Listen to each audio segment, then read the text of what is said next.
नमस्कार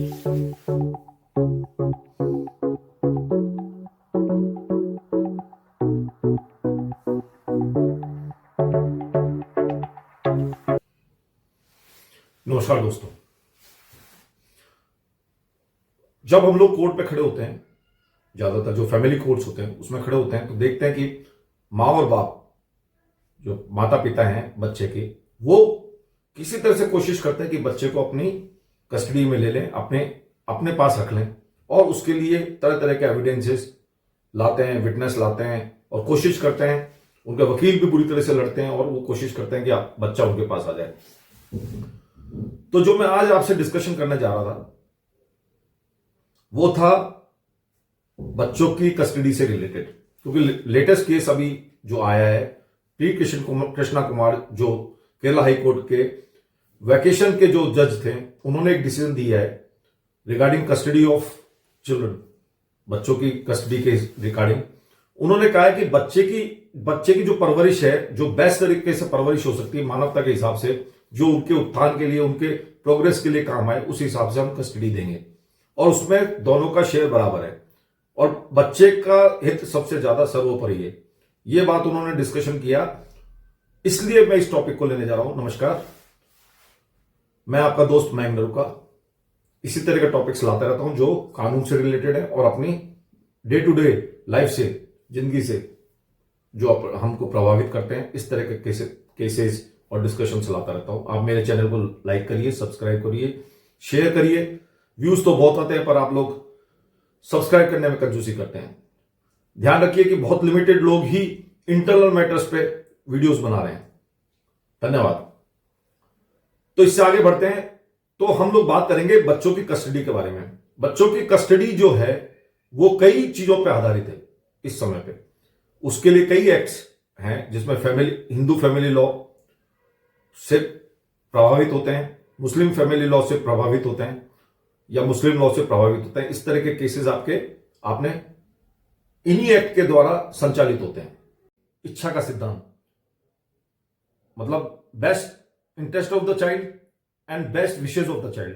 best interest of the child जो कहता है, वो ये कहता है कि जो पक्ष, माता पिता में से जो पक्ष अच्छी तरह पढ़ाई करा सकता है, उसको एक अच्छे नागरिक बनाने में मदद कर सकता है, उसी को हैंडओवर दिया जाता है, उसी को बच्चे को संभाला जाता है, और वही उसका ध्यान रखता है, उसमें चाहे माता हो पिता हो।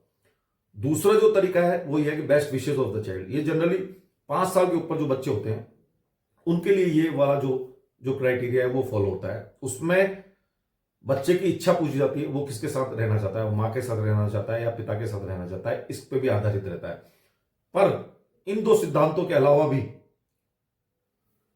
ये बात देखी जाती है कि बच्चा दोनों के बीच में रहे, दोनों के पास 50-50% का डिसीजन हो, माता पिता के पास, या उनके पास 50-50 का राइट हो दोनों बच्चों की कस्टडी लेने का, दोनों को कस्टडी लेने का, यानी कि आधा बराबर हिस्सा दोनों माँ बाप को दिया जाता है। हिंदू लॉ के हिसाब से हिंदुओं के 2 ही अधिनियम लागू होते हैं। उसमें एक हिंदू मैरिज एक्ट है 1955, यानी कि हिंदू विवाह अधिनियम 1955, और हिंदू अल्पसंख्यक और संरक्षक अधिनियम 1956, जिसको HMGA भी कहते हैं। HMGA के हिसाब से बच्चा 5 साल से पहले माता को दिया जाता है, और उसके बाद पिता को भी दिया जा सकता है। वो बच्चा चाहे बच्ची हो, बेटी हो या बेटा हो। और अगर हम हिंदू में मैरिज एक्ट 1955 के हिसाब से बात करें, तो जज या तो टेम्पररी या परमानेंट हैंडओवर दे सकता है उसको, जो उसका बच्चे का सही तरह से ध्यान रखे, उसका पालन पोषण सही तरीके से करे, उसकी पढ़ाई वगैरह, शिक्षा वगैरह पूरी करा सके, उसी को हैंडओवर करा जा सकता है। और ये पूरा बेस्ड होता है कोर्ट के डिसीजन पे, उसके डिस्क्रिप्शन पे, जज के डिस्क्रिप्शन पे। अगर हम मुस्लिम लॉ के हिसाब से देखें, तो मां के हिजानत के हिसाब से 7 साल तक का बेटा जो होता है, पुत्र जो होता है, वो मां को संभाला जाता है, उसके बाद वो पिता को संभाला दिया जाता है 7 साल के बाद। अगर पुत्री होती है या बेटी होती है या डॉटर होती है, तो उसको युवावस्था के बाद ही पिता को संभाला जा सकता है। ये जो लॉ है, मुस्लिम लॉ है, ये हनफी और शिया जो जो कानून है उससे थोड़ा सा भिन्न हो सकता है, उससे थोड़ा डिफरेंट हो सकता है, या उससे थोड़ा बदला हुआ हो सकता है। ईसाई और पारसी कानून के हिसाब से गार्जियन एंड वार्ड एक्ट 1890 लगता है, 1890 का अधिनियम लगता है, और उस हिसाब से सुनिश्चित होता है कि बच्चे को किसको हैंडओवर किया जाए, किसको कस्टडी दी जाए। तो आपको मैंने बताया हिंदू लॉ के हिसाब से, मुस्लिम लॉ के हिसाब से और क्रिश्चियन और पारसी लॉ के हिसाब से कैसे कैसे बच्चे की कस्टडी दी जाती है। अगर हम इससे आगे बढ़े तो कस्टडी 3 प्रकार की होती है। एक होती है फिजिकल कस्टडी, जो बच्चे को संभाल दिया जाता है, किसी एक जने को हैंडओवर कर दिया जाता है कि वो संभाले। फिर होती है जॉइंट कस्टडी, यानी कि माता पिता दोनों उस कस्टडी, दोनों के पास, दोनों को समान अवसर मिलता है कि वो उसको संभाल के रखे, बच्चों को ले, कुछ दिन एक रखे, कुछ दिन दूसरा रखे, वो होती है जॉइंट कस्टडी। और तीसरी होती है लीगल कस्टडी। अगर कोई पेरेंट, अगर कोई माता पिता में से कोई अनैतिक जीवन बिता रहा है, तो जो नैतिक जीवन बिता रहा है उसको बच्चे को संभाला दिया जाता है। ये कानून के हिसाब से होता है और जज के डिस्क्रिप्शन पे बेस्ड होता है कि वो किसको हैंडओवर करे। ये उसका खुद का इंटरेस्ट होता है, खुद का डिस्क्रिप्शन होता है, खुद का उसका दिमाग से वो डिसीजन लेता है कि किसको हैंडओवर किया जाए। अगर कोई दूसरा बंदा अनैतिक जीवन जी रहा होता है तो नैतिक बंदे को ही, नैतिक माता पिता को ही, नैतिक जीवन जो जी रहा है उस माता पिता को ही हैंडओवर किया जाता है। जो मैंने आपको बताया था फिजिकल कस्टडी, उसको सोल कस्टडी भी कह सकते हैं। सोल कस्टडी मतलब सिंगल आदमी को, सिंगल एक माता या पिता में से एक आदमी को या एक जने को ये हैंडओवर दिया जा सकता है, कस्टडी दी जा सकती है। इसके आगे चलें तो वो केसेस जिसमें कस्टडी नहीं दी जा सकती, यानी कि कस्टडी के लिए मना कर दिया जाता है किसी भी एक पेरेंट को, वो किसका, उसके क्या क्या कारण हो सकते हैं, उसके क्या क्या रीजंस हो सकते हैं। वो एक है मेंटली रिटार्डेड हो।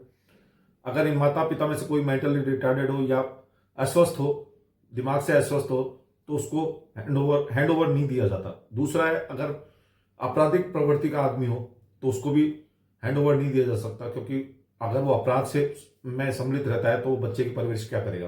तीसरा, अगर वो कैपेबल ना हो, अगर उसके पास इकोनॉमिक या फाइनेंशियल कोई रीजन हो जिससे वो उस बच्चे की परवरिश नहीं कर सकता, तो भी हैंडओवर नहीं दिया जा सकता, क्योंकि उसका कारण है कि वो पैसे जब उसके पास होंगे ही नहीं तो वो कैसे बच्चे को पढ़ाएगा या लिखाएगा। और इसके अलावा अगर हम बात करें तो जो बच्चे के साथ दुर्व्यवहार करे, अनैतिक संबंध रखे, तो उस कारण से भी बच्चे की कस्टडी उसको दी नहीं जा सकती। अगर माता पिता दोनों की ही डेथ हो जाए या कोई भी कारण हो जिसके माता पिता को हैंडओवर नहीं दिया जा सकता, तो उनके जो उनके बच्चे के रिलेशन में जो आते हैं, अंकल आंटी, जो उसके चाचा चाची या दादा दादी को भी हैंडओवर किया जा सकता है। वकील होने के नाते एक बहुत महत्वपूर्ण बात आपको मैं बताना चाहता हूं कि किसी भी पर्टिकुलर केस के बारे में, अगर आप कस्टडी के बारे में अगर जानकारी लेना चाहते हैं तो किसी काबिल वकील से मिलें, क्योंकि हर केस की जो परिस्थितियां होती हैं वो अलग अलग होती है, डिफरेंट होती हैं, तो सब पे ये लागू नहीं होती। थोड़ा सा आपको कस्टमाइज करना पड़ेगा, या उसके हिसाब से जो केस की परिस्थिति है उसके हिसाब से आपको जानकारी लेनी पड़ेगी और एक अच्छा वकील हायर करना पड़ेगा। और आप चाहें तो हमसे भी संपर्क कर सकते हैं। इसके अलावा सबसे इंपॉर्टेंट बात है जो मैं आपको बताना चाहता हूं कि जो आपका एक्ट है कस्टोडियन एंड वार्ड्स एक्ट 1890, ये मेन सिद्धांत है जिसके बेसिस पे आपका जो बच्चे की कस्टडी संभाली जाती है। हालांकि बाकी जो एक्ट्स हैं, हिंदू मैरिज एक्ट वगैरह जो मैंने आपको पहले बताया, उन सब का भी ध्यान रखा जाता है। तो इन सब बातों को ध्यान में रखते हुए ही आप एक बार एनालिसिस कर सकते हैं कि किस हिसाब से बच्चे का हैंडओवर किया जा सकता है, कस्टडी दी जा सकती है। बहुत बहुत धन्यवाद। मैं चाहता हूं कि आप इसी तरह से मेरे चैनल को लाइक करें, सब्सक्राइब करें। एक बात ध्यान रखिए, आपका सब्सक्रिप्शन जो आप सब्सक्राइब करते हैं वही मेरा पारिश्रमिक है, वही मेरा रेम्यूनरेशन है। अगर आप सब्सक्राइब करेंगे तो ये मेरे लिए एक अच्छा पारिश्रमिक होगा। बहुत बहुत धन्यवाद। आपका दिन शुभ रहे।